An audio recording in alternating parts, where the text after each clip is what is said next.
Hello, everyone, and welcome back to this week's episode of the Rosen Rubini podcast, Making Sense of This World. My name is Manas Chavla, and as always, I'm really pleased to be joined by CEO and Head of Research, Brunella Rosa.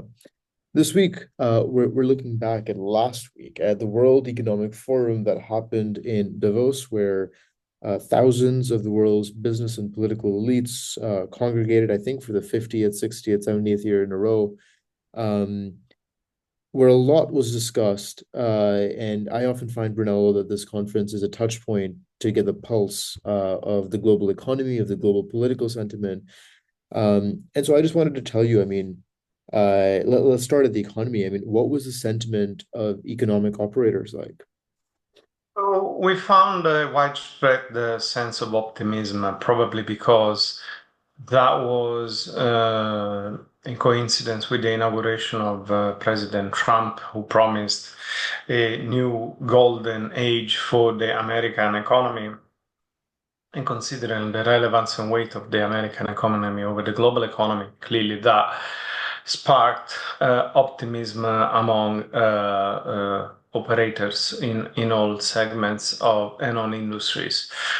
Um, in particular, there were a few announcements: the 500 billion investment in the Stargate project on AI, the 600 billion investment by Saudi Arabia in the US, which Trump asked to be rounded up to a trillion.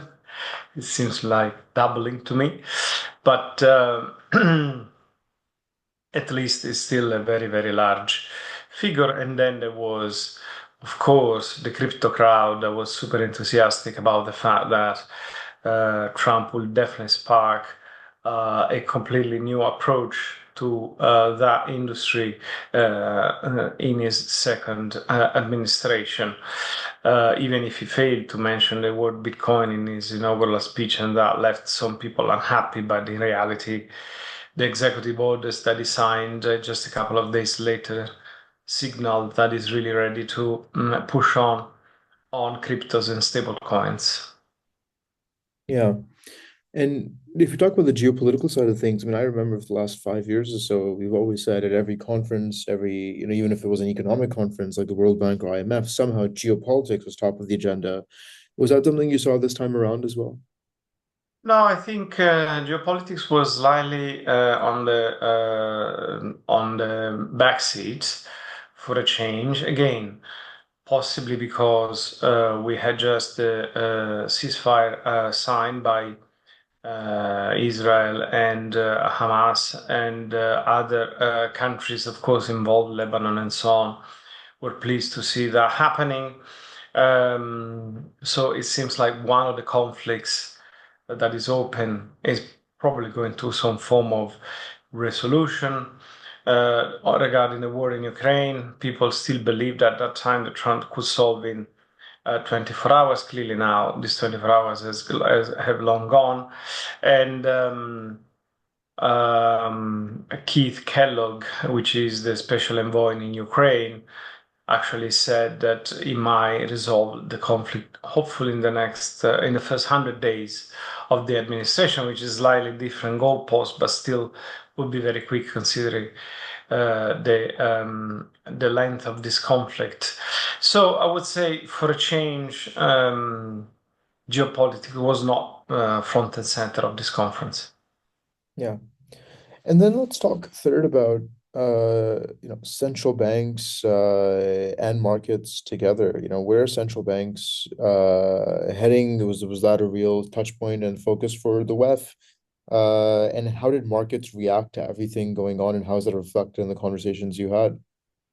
So central banks for a change were not at the center of the discussion after so many years where they'd been considered the savior of the global economy, after everything that they were saying or not saying was turning markets around. And so, for a change, not many questions on central banks. It's pretty clear that the ECB will continue cutting rates. It's pretty clear that the Fed will pause for some time. Other central banks are not as relevant. The Bank of Japan had just increased rates as uh, um, widely expected. So, nothing particularly new on the from the front. Having said all this, when central banks will meet again, people will realize how important they are, but they were not front and center in this occasion. So how has the market reacted? The market was very positive. I would say almost close to irrational exuberance. They need to be a bit careful. And in fact, what happened with the DeepSeek episode showed how fragile they are and possibly overvalued. So, they are vulnerable to a correction that could be even very large. So, they were very happy. Stronger dollar throughout, but again, stronger dollar may eventually mean weaker equity prices in the US and elsewhere. So, you cannot have everything at the same time.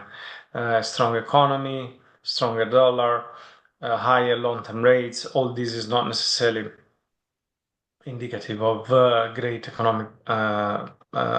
performance by, for example, equity markets down the line. So,